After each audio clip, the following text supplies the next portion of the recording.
ایک دن موسیٰ علیہ السلام نے کہا اے اللہ دیدار دے. جواب آیا تاب نہیں ہے. کہنے لگے کسی میں تاب ہوگی. جواب آیا ایک میرا حبیب اور اس کی امت. سبحان اللہ. تو موسیٰ علیہ السلام کو جلال آ گیا. میں نبی ہو کے امتی کے برابر نہیں, جلوہ دے دیکھی جائے گی. جلوہ پڑا, موسیٰ علیہ السلام بے ہوش ہو. اب کیا وجہ ہے کہ موسیٰ علیہ السلام اس دنیا میں کوتور میں بے ہوش ہوئے اور حضور پاک سامنے جا کے مسکرا رہے ہیں. موسیٰ علیہ السلام کے جسم میں یا رحمانوں کا صفاتی نور تھا تو ذات کی تاب نہ لا سکے. حضور پاک کے جسم مبارک میں اس میں ذات کا ذاتی نور تھا, ذات ذات کے سامنے مسکرائے. اور حضور پاک کے طفیل وہ اس امت کو ملا تب اس کو فضیلت ہوئی, اور امت اس سے ڈرتی ہے یا محروم. ایک حدیث میں کہ قیامت کے دن امتوں کی پہچان نور سے ہوگی. یہ یا رحمانوں سے چمک رہے موسیٰ علیہ السلام کی امت, یہ یا قدو سے چمک رہے عیسیٰ علیہ السلام کی امت, اور یہ جو اللہ سے چمک رہے یہی حضور پاک کی امت. بے شک بے شک. ایک دن عیسیٰ علیہ السلام کہہ بیٹھے اے اللہ مجھے بھی بڑی طلب ہے تجھے دیکھوں. اللہ نے کہا تو نے موسیٰ کا حال نہیں دیکھا. ڈر گئے. تو پھر کیسے دیدار ہوگا؟ ہوگا بھی نہیں کہ دیدار تو میرے حبیب کو اور اس کی امتی کو ہوگا. سبحان اللہ. عیسیٰ علیہ السلام اے اللہ میں نبوت کو چھوڑتا ہوں تو مجھے امتی بنا دینا. اور یہ امت جس کی نبیوں نے خواہش کری, سبحان اللہ, یہ وہ امت ہے, اور اس امت کو فضیلت اس میں ذات سے. سبحان اللہ. پھر عیسیٰ علیہ السلام آئیں گے, مہدی علیہ السلام سے بیعت ہوں گے, امتی بنیں گے, پھر ان کو اس میں ذات ملے گا, پھر ان کو اللہ کا دیدار ہو. سبحان اللہ. سبحان اللہ. اللہ کا دیدار ان کو پھر ہوگا. اب ایک ذرا غور کی بات سننے والی ہے. جی صاحب. بہت سے لوگ حضور پاک کے زمانے میں کوئی منافق ہو گیا, کوئی خوارج ہو گیا. جی خوارج کون تھا؟ وہ آج بھی ہے. آج بھی ہے. خوارج کہتا تھا کہ میں ساری بات مانوں گا, تہجد پڑھوں گا, تسبیح روزے جو کچھ کہیں گے کروں گا, لیکن سود کا کاروبار نہیں چھوڑوں گا. وہ آج تک سود کا کاروبار کرتا ہے, وہ خوارج ہے. خوارج کی کوئی عبادت قبول نہیں ہوتی, لیکن اپنے آپ کو وہ امتی سمجھتا اپنے آپ کو امتی ہے. دوسرے منافق آپ کے زمانے میں منافق تھے, انہوں نے مسجد درار بنا لی تھی. حضور پاک نے وہ گرائی, اس دن سے ان کو حضور پاک سے بغض ہے. وہ لوگ آج بھی موجود ہیں. وہ کہتے ہیں کہ بس ان کی اتنی تعظیم کرو جتنے بڑے بھائی کی ہوتی ہے. استغفار استغفار. وہ کہتے ہیں ہماری طرح انسان تھے نا, بس ایک ڈاکیے کی حیثیت ہے, اللہ اور ہمارے درمیان ڈاک لاتے تھے. وہ لوگ آج بھی موجود ہیں, ہم نے دیکھے ہیں. وہ بے لگی نہ خوارج کی عبادت نہ منافق کی عبادت, لیکن دونوں اپنے آپ کو امتی سمجھتے. جی اب تم بھی اپنے آپ کو امتی سمجھتے ہو نا. وہ تو خارجی ہو گئے, لیکن حضور پاک نے فرمایا باقیوں کے لیے کہ جھوٹا میرا امتی نہیں. بے شک.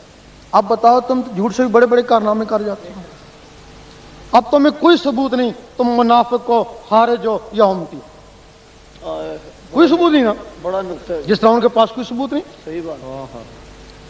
اب جو تمہارا ورثہ ہے وہ اللہ تعالیٰ نے اس دنیا میں بھیج دیا ہے. اس کا تمہیں طریقہ بتائیں گے. اگر وہ تمہارا ورثہ مل گیا, تمہارے اندر اللہ اللہ شروع ہو گیا تو تم امتی ہو. سبحان اللہ. اگر کوشش کے باوجود تمہارے اندر اللہ اللہ نہیں جاتا, پھر یا منافق ہو یا خوارج. باقی کوئی بھی آپ صفاتی ذکر کریں نا, جی یا رحمانوں کا ذکر کریں, اس کے لیے اجازت کی ضرورت نہیں ہے.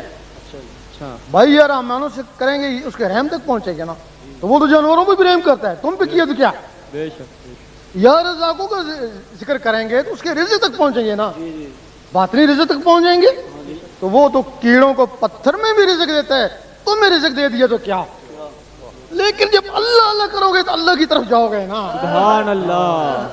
اللہ اللہ کرنے سے اللہ کی طرف جانے کے لیے اس کی اجازت ضروری ہے.